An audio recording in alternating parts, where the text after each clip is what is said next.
साथियों नमस्कार। स्वागत है आपका हमारे YouTube चैनल बैंकर्स वे में सब स्टाफ टू क्लर्क प्रमोशन। आज की जो क्लास है प्रीवियस ईयर क्वेश्चन एक्सपेक्टेड जो मोस्ट क्वेश्चन है आज उनके बारे में बात की गई है और ऑप्शन के साथ आज आपको क्वेश्चन दिखाए जाएंगे और आप वीडियो को पॉज करके अगर आपने पढ़ा है तो आप अपना टेस्ट ले सकते हैं। और बहुत इम्पोर्टेंट क्वेश्चन मात्र 25 हैं। क्लास ज़्यादा लंबी नहीं होगी क्योंकि थोड़ा समय को देखते हुए आप लोगों का भी और अपना भी समय को देखते हुए क्लास को छोटा किया गया है। थोड़ा पिछली क्लास बड़ी हो गई थी तो उसके लिए मैं माफ़ी चाहता हूँ। और आप क्वेश्चन का आंसर ज़रूर दें, चाहे गलत हो चाहे सही हो। आपको पता लग जाएगा कि हाँ क्या मैंने सही दिया है या गलत दिया है। पढ़ते रहो। एग्ज़ाम पीएनबी का 24 जनवरी को आने वाला है। बाकी बैंकों के भी एग्ज़ाम अब शुरू हो चुके हैं कि बाकी जितने भी बंदे हैं उन्होंने अपने फॉर्म फिलअप कर दिए होंगे। और शुरू करते हैं आज की क्लास। अब ज़्यादा देर न करते हुए, शायद आपने प्रीवियस क्लास ले ली होगी एब्रीविएशन की और चेक की, कस्टमर टू बैंक पार्टनरशिप की, और आप नहीं ली तो प्ले लिस्ट में जाके ज़रूर पढ़ लें क्योंकि हाथ से कुछ नहीं है, कंप्यूटराइज है सब कुछ, हाथ से लिखा हुआ कुछ भी नहीं है। आपने क्लासें देखी होंगी बाकी भी। तो अब शुरू करते हैं आज की क्लास। आज का जो सबसे पहला क्वेश्चन है वो है प्रधानमंत्री बीमा सुरक्षा योजना। प्रधानमंत्री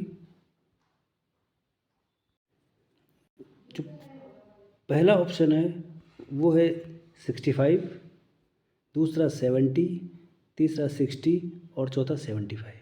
तो प्रधानमंत्री जो बीमा सुरक्षा योजना है उसमें सही आंसर है 70 साल। मैक्सिमम एज आपकी 70 साल होनी चाहिए, बस यही इसका सही आंसर है। नेक्स्ट, भारत दर्शन क्या है? भारत दर्शन क्या है, ये वाला क्वेश्चन भी आ चुका है पहले कि भारत दर्शन क्या है।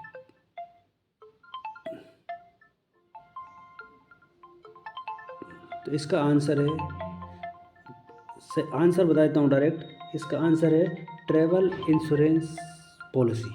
भारत दर्शन है ये नहीं है कि उड़े देश का आम नागरिक, ये नहीं है चार धाम यात्रा, इसको उड़ान भी बोलते हैं, इसको उड़ान भी कहते हैं और नोटा आंसर नहीं है। Next, full form of NAV। मात्र 25 क्वेश्चन है और पूरे क्वेश्चनों को देखते जाइए। Full form of NAV। NAV की फुल फॉर्म है net account value, net asset value, network asset value और नेटवर्क अकाउंट वैल्यू। तो इसका सही आंसर है वो जो नेट एसेट वैल्यू। चौथा question, insurance business is India is regulated by.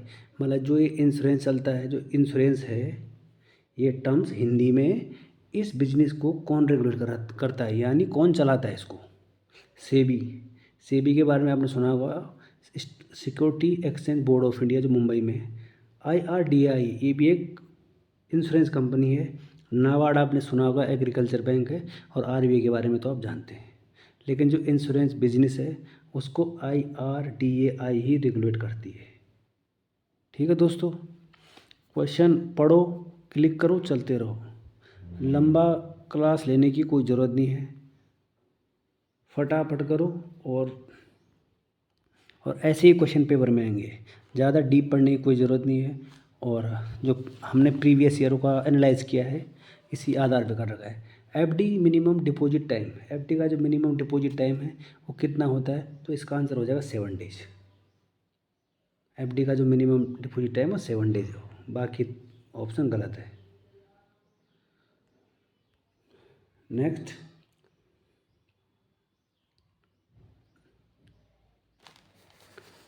अगला क्वेश्चन है जो प्रधानमंत्री बीमा योजना है, जीवन जन जीवन बीमा योजना का इंश्योरेंस है वो कितने तक का है? जो प्रधानमंत्री का जो बीमा योजना है इसका जो इंश्योरेंस है कितने तक का है? तो इसका सही आंसर है 2 लाख। नेक्स्ट, निम्न में से कौन 6 OBD में नहीं आता? ये तो बहुत नॉर्मल क्वेश्चन है। ओबीडी मीन्स होता है, पहले ओबीडी का मतलब समझ लो। ओबीडी मीन्स होता है ऑफिशियल वैलिड डॉक्यूमेंट। जब भी कोई भी आदमी हमारे बैंक में खाता खोलने आता है तो उसके पास ये 6 ओबीडी होने चाहिए, लेकिन पूछा है कि इसमें कौन सा नहीं है। तो इसमें कौन सा 6 ओबीडी नहीं है? इसका सही आंसर है, पहला ऑप्शन तो केवाईसी है, केवाईसी होना चाहिए, आधार कार्ड भी होना चाहिए, वोटर आईडी भी होनी चाहिए। लेकिन अगर पैन कार्ड नहीं है तो कोई दिक्कत नहीं, अगले का अकाउंट खुल जाएगा। पहले हुआ करता था लेकिन अब 6 ओबीडी से इसको हटा दिया है। तो इसका सही आंसर है पैन कार्ड।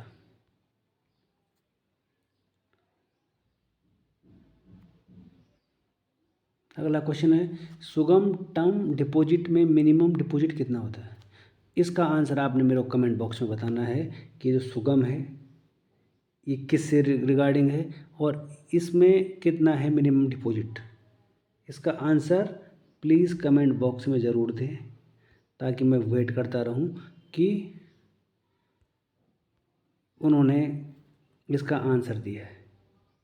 अब एक और क्वेश्चन आ गया, व्हाट इज़ द नेस्ट्रो अकाउंट, कि नेस्ट्रो अकाउंट क्या होता है? अकाउंट भी कई टाइप के होते हैं। तो ऑप्शन है योर अकाउंट विद मी, कि तुम्हारा अकाउंट मेरे साथ है, my account with you, our account with you and NOTA. तो इसका आंसर है मेरा अकाउंट विद यू। मेरा अकाउंट है किसके साथ है? तुम्हारे साथ है। इसका सही आंसर है नेस्ट्रो अकाउंट का। इसका मतलब ये है, नेस्ट्रो अकाउंट का मतलब है कि जो मेरा अकाउंट है वो तुम्हारे साथ है। Next, who is minor? Minor कौन है? यानी बैंक के टर्म्स की बात बताऊं मैं कि अकाउंट कितने तक एज तक खोल सकता है कोई भी व्यक्ति, कोई भी कस्टमर। ऑप्शन है बिलो 18, अबव 18, बिलो 16, अबव 16। तो इसका आंसर है कि बिलो 18, यानी 18 से नीचे तक का जो भी कस्टमर है उसको माइनर में गिना जाता है। 18 से नीचे तक का, 18 अबव नहीं होगा, 16 बिलो भी हो सकता है, लेकिन ऑप्शन के अकॉर्डिंग आपको ऑप्शन ए ही चुनना पड़ेगा। ऐसे क्वेश्चन बने, क्या माइनर करंट अकाउंट ओपन कर सकता है? सीए, ऐसे मैंने आपको बताया था, current account, saving account, CASA. क्या माइनर करंट अकाउंट ओपन कर सकता है? हाँ, ना, या दोनों, या नोटा। तो इसका सही आंसर है नहीं। इसका आंसर है नहीं, कि जो माइनर है वो करंट अकाउंट ओपन नहीं कर सकता। 11वां क्वेश्चन है, किसी कंपनी को, आप वैसे ही समझ लो कि अगर कोई भी कंपनी है, अगर उसको, जैसे आपका बैंक है, पंजाब नेशनल बैंक है, स्टेट बैंक है, उसको गवर्नमेंट कब कहेंगे? ये सरकारी है, कोई कंपनी है, उसको गवर्नमेंट कब करेंगे? जब कि उसका कितना परसेंटेज गवर्नमेंट का होना चाहिए?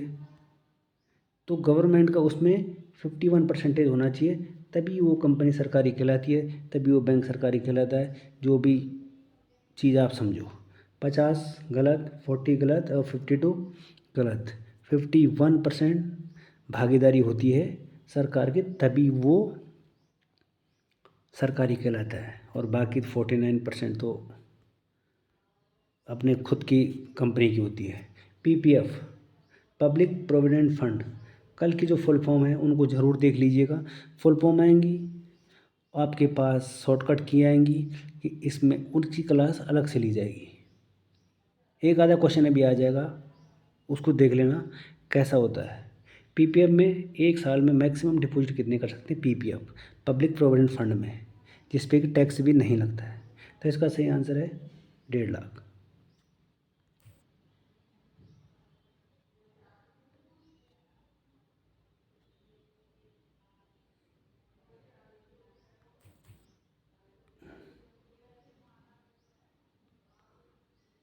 अगला क्वेश्चन है,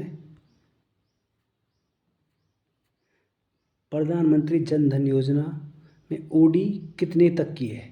जो प्रधानमंत्री जन धन योजना है उसमें ओडी है 10,000 तक की। ओवरड्राफ्ट, ओडी की फुल फॉर्म होती है ओवरड्राफ्ट, ओडी की फुल फॉर्म होती है। और जब प्रधानमंत्री जी की जो जन धन योजना है उसमें जो एसएमएस आता है तो उसके कितने रुपए कटते हैं? इसका भी आंसर आपने कमेंट बॉक्स में ज़रूर देना है। पैन नंबर में कितने डिजिट होते हैं? पैन कार्ड सबके पास होता है। आप बैंक में जॉब कर रहे हैं, आपके पास 100% पैन कार्ड होगा। तो पैन कार्ड में जो डिजिट होते हैं 11, 10, 12, 16, तो आपका सही आंसर होगा 10, ऑप्शन नंबर 2। पे पेपर को क्रैक करने के लिए सबसे आसान तरीका है, ऑप्शन को चूज करो, एलिमिनेट करो और आगे बढ़ते रहो। वन लाइनर में कभी याद नहीं हो सकते, ये मैं आपको बता देता हूँ। अगला क्वेश्चन है, टर्म डिपॉजिट अकाउंट ओपन करने का मेन्यू ऑप्शन क्या है। ये मेन्यू ऑप्शन है, आपके लिए एक अलग से क्लास आएगी इसके लिए, कि जो टर्म डिपॉजिट अकाउंट है जिसको हम टीडी भी बोल सकते हैं। तो इसके लिए क्या है कि जो मेनू ऑप्शन होता है वो किसको क्लिक करना है, तो ये आता है HOAAC टर्म डिपॉजिट। यहाँ पर टीडी लिखा हुआ मिलेगा आपको खाली, ये HOAAC TD टर्म डिपॉजिट आपको समझाने के लिए लिखा है। सेम ऑप्शन नीचे भी होगा SC, HAA, HAOC, लेकिन अगर पढ़ा है, ध्यान है तो सही हो जाएगा। अगला क्वेश्चन, ऐसे फुल फॉर्म, ऐसी एब्रीवेशन आती है पेपर में, SHG में H की फुल फॉर्म क्या है। ये वाला क्वेश्चन मैं डेली एक लेके आता हूँ, हाउस, हेल्पिंग और हाउसिंग। पूरे ऑप्शन मिलते जुलते हैं, तो इसका सही आंसर है हेल्प। अगला क्वेश्चन है, पावर राइड स्कीम किसके लिए। जो एक स्कीम है पावर राइड, वो किसके लिए है, आदमी के लिए, औरत के लिए, ट्रांसजेंडर बोले तो जो वो होते हैं ट्रांसजेंडर, और सीनियर सिटीजन के लिए। तो इसका सही आंसर है फीमेल, ऑप्शन नंबर 2।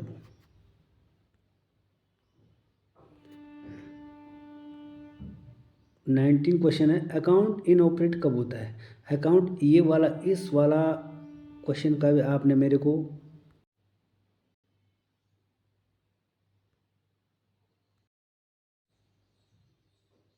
ये जो पावर राइड स्कीम है ये है महिलाओं के लिए, इसका आंसर है ऑप्शन नंबर बी। अब चलते हैं, अगला क्वेश्चन है, SHG में H की फुल फॉर्म क्या होगी। आज का दूसरा क्वेश्चन है, हाउस, हेल्पिंग, हेल्प या housing.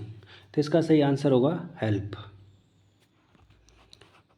Next question, power ride scheme किसके लिए है। जो पावर राइड स्कीम है ये हो चुका है, ये मेल के लिए है, ये दोबारा रिपीट हो गया है। नेक्स्ट, अकाउंट इनऑपरेटिव कब होता है। आपने ये बताना है कि ये आपके लिए कमेंट बॉक्स के लिए है कि आपने आंसर देना है कि जो अकाउंट किसी ने खोल दिया है और उसमें लेन देन नहीं हुआ है काफ़ी दिन तक, तो वो अकाउंट कब बंद हो जाएगा ऑटोमेटिकली, कितने दिन बाद बंद हो जाएगा, ये आपने कमेंट बॉक्स में ज़रूर बताना है। अगला क्वेश्चन है, RTGS का मिनिमम अमाउंट कितना होता है। जो RTGS है, रियल टाइम ग्रॉस सेटलमेंट, इसका जो मिनिमम अमाउंट होता है वो कितना होता है, 5,000, 1,00,000, 2,00,000 या 1,50,000। तो RTGS का सही answer option number 3। Next, CTS में टी की फुल फॉर्म क्या है। आज का तीसरा क्वेश्चन, CTS में टी की फुल फॉर्म बतानी है। Transaction, truncation, terms and totally. तो इसका सही आंसर है ट्रांकेशन, ऑप्शन नंबर बी।